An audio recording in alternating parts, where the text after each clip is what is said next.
Hi guys, I'm Mark. This is Jen, and we are cruising with the Clemons. We've been on the road over a year and a half, and we wanted to talk to you today about Harvest Host and Boondockers Welcome and why we think here in 2022 that it is still a great value. So we're going to cover today why we decided to join. Some of our reasons.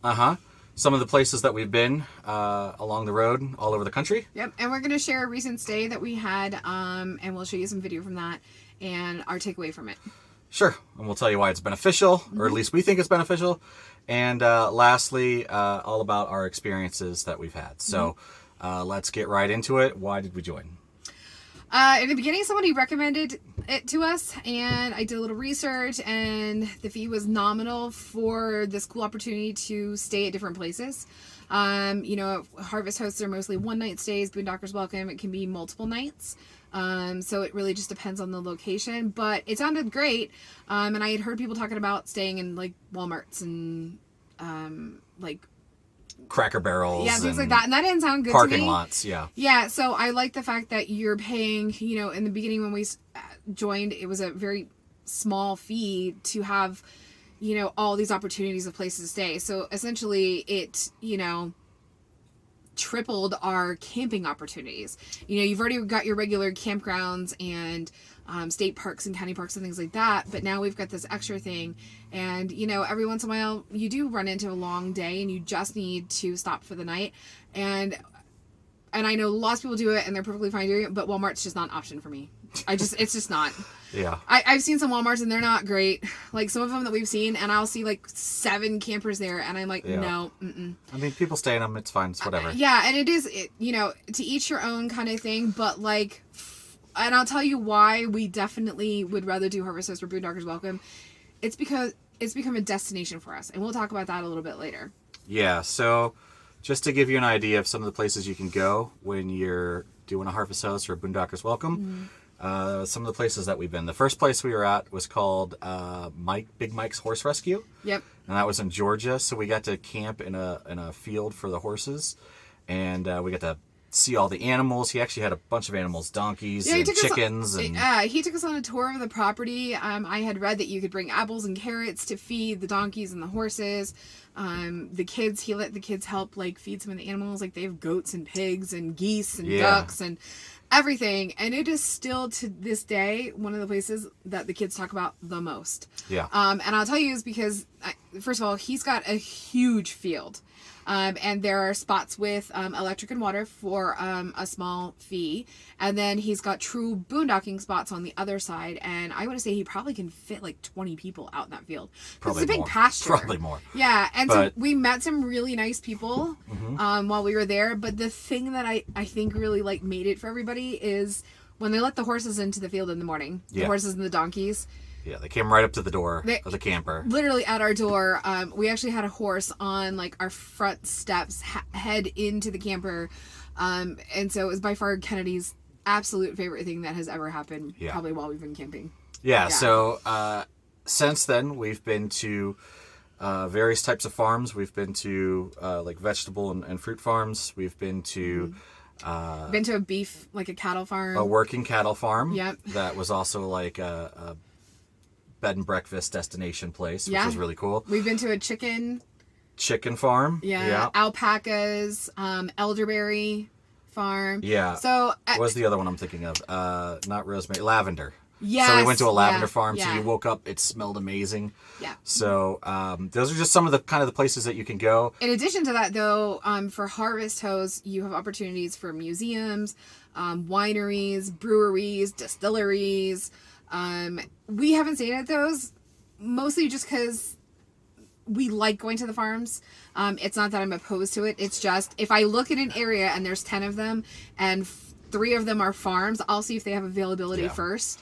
And then I move on to, the other places. And usually I've been lucky to have really farms. So that's one of the benefits that we're kind of getting into now is like we treat it as a learning opportunity for us and the kids. So going to the cattle farm or the alpaca farm, we got tours and got to see a bunch of stuff, and it was really cool. So for us, it's like a learning experience. Yep. I don't know exactly what learning experiences our kids would have at like a brewery or a winery exactly. We would have experiences, but I don't know that kids would. Yeah. So we've met some friends at a brewery where they were staying. Yeah, where they were harvest hosting, and it was fun. They like it, and I think probably the people who frequent like harvest hosts at the breweries and distilleries and wineries would probably say it's nice to. Most of them have nice restaurants attached to them, so you get a little something to drink, and you get a little something to eat, and you walk right back to your house, and that's it. And it's it's simple and easy. Yeah. So there's a lot of cool places to explore and see that you would otherwise not get a chance to see.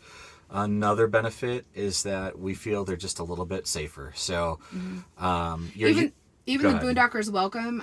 They're not typically at destination places like we've been talking about. They're usually in people's private property. But again, I feel safer doing that than I do at Cracker Barrel. And I'm going to say this, not that I don't feel safe at Cracker Barrel, it's that, like, I see the arguments online about people who went in and opened up all of their slides and then no other camper could get in there. I don't have that problem at Harvest Host or Boondockers Welcome. Yeah. They know exactly that we're coming and how many slides, and they provide enough room for us to do so. And I'm not, like, taking up somebody else's space, and we're not hurting someone's feelings or anything like that. I haven't heard of anything, like, terrible happening at a Walmart parking lot, but I have heard a bunch of stories about strange people knocking on your door in the middle of the night asking for money, or like, can I come in to like charge my phone in the middle of the night? Like, it's just stuff that you don't want happen to you. So for the most part, people have had good positive experiences at Walmarts and stuff. It's just, if I have the choice between someone's private property where it's going to be safe, or someone's private property where there's a cool thing to do, or the Walmart parking lot, which a lot of them are not allowing you to stay as much anymore. My choice are these two over here as Harvest Host and Boondockers. Yeah. It just seems like a better option to me. Yeah. So, any other special benefits that you think provide that you want to talk about? I think one of the big benefits of Harvest Host particularly is that it has exposed us to things that we probably wouldn't have missed while we're on the road. Yeah. These small businesses, opportunities to learn about those businesses. And I think for us, this whole thing we're doing is about the experience. And we are not those people who are driving 1,000 miles in like 2 days. Right. We're going because we're trying to learn and experience as much of the United States as we can. And I feel like this is a great program to do so. Yeah, so I brought up another point that I thought of, which is you're helping small businesses, right? Because you stay at these places for free, but then you patron them. So, we get fresh bread or vegetables. We get to fresh eggs. Yeah. We've gotten fresh chicken, fresh beef. Yeah. All kinds of stuff. And that kind of stuff has been... some of the products have been so great that I'm like, oh, I'll go back to their website and I will buy from them again because it's helping them out. Like we met one couple that it was a lavender farm, and they do it for the fun of it, and they opened their farm up to Harvest Host because they enjoy talking to the people. Right. The lavender farm part of it is like a little hobby almost to them. Yeah. But whatever they do make comes from the Harvest Host people that come. And that's all they're happy with. Some other, businesses that we've gone to, they're trying to expand their business. Right. And we're happy to help them do that. Yeah. So you get quality products from these people. Yeah. I think. And I'm gonna be honest. They expect you to patronage the place that you're at least $20 worth.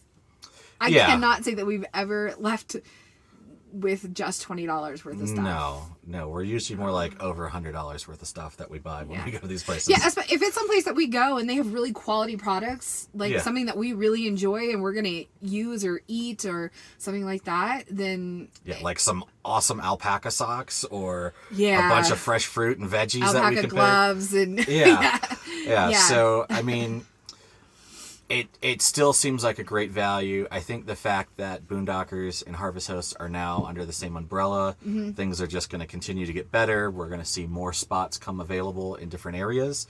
And for us, we love to do it, and we're going to continue to do it. Yep. For the foreseeable future. Yeah, I think as we see more RVers going into, this full-time lifestyle, or even just getting out there and RVing more, I think why not have the extra availability of places to stay?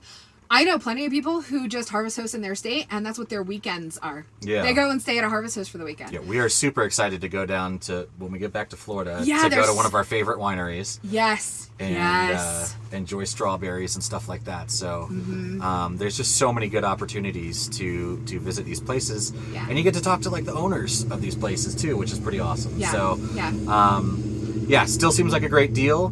We do have a code down below in the description that you could use. It will help us out. It doesn't cost you anything, No. but it will help us out.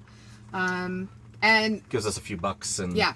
and it's totally worthwhile to go check out. Yep. So, and if you have stayed this long in the video, thank you. But we're going to show you one of our recent stays, which was really cool. We stayed at a ghost town. yeah, I forgot all about the ghost town. What was really cool about this is that we had already been to Tombstone, Arizona, which is, if you've been, it's like the Disneyland of ghost towns. It's very commercialized. Yes, and while it was cool and everything like that, I have my own thoughts on this. We went to a ghost town that is very off the beaten path, not commercialized, family run and owned, and it was a really cool experience. Yeah. So we're gonna share that with you right now. Awesome.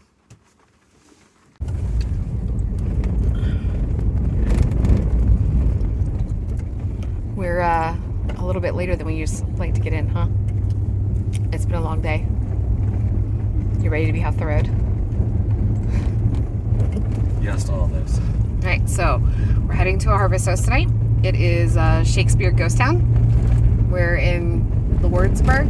Is that what it is? Yeah, New Mexico. Yeah, Lordsburg, New Mexico. So we're right on the New Mexico, Arizona border, right off I-10. So let's see. I don't know how much we'll be able to see when we get in, but.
So we wanted to do a quick wrap up about this and tell you a couple things. If you're watching this video, it was probably shorter because as we started on this tour, I very quickly realized that I think the big thing about coming out here, besides seeing the old, what buildings, is the information, the tour itself. Yeah. The stories, because there's a personal connection.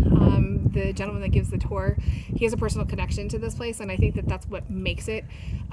So that's why our video is a little short. Yeah, all the history and knowledge the guy has, very knowledgeable. Everyone we talked to was like, he gives an excellent tour, and we found that to be true. Totally awesome to come check out. I mean, I would tell you, as far as the Harvest Host location, though, it's quiet here. It's beautiful. We're here in February. I mean, it's only like 15 minutes probably off the highway, but you can't hear the highway here. Not at all. Beautiful sky. Beautiful views, yeah. Yeah, the stars were amazing last night. The stargazing is phenomenal, so if you definitely come here and you have that kind of equipment, you probably don't even need it. It was just beautiful, though, last night. So it's another great Harvest Host location. Definitely check it out. We'll put a link down below. If you've made it all the way to the end of the video, we really, really, really appreciate it. Yes. And consider subscribing and hitting the notification bell so you get future video notifications when we come up. And if you have any questions about our Harvest Host experiences or Boondockers Welcome, drop us, a note down in the comment or something like that, and we'll be happy to answer to the best we can. And if we can't answer it, we'll find somebody who can. All right, guys. Thanks.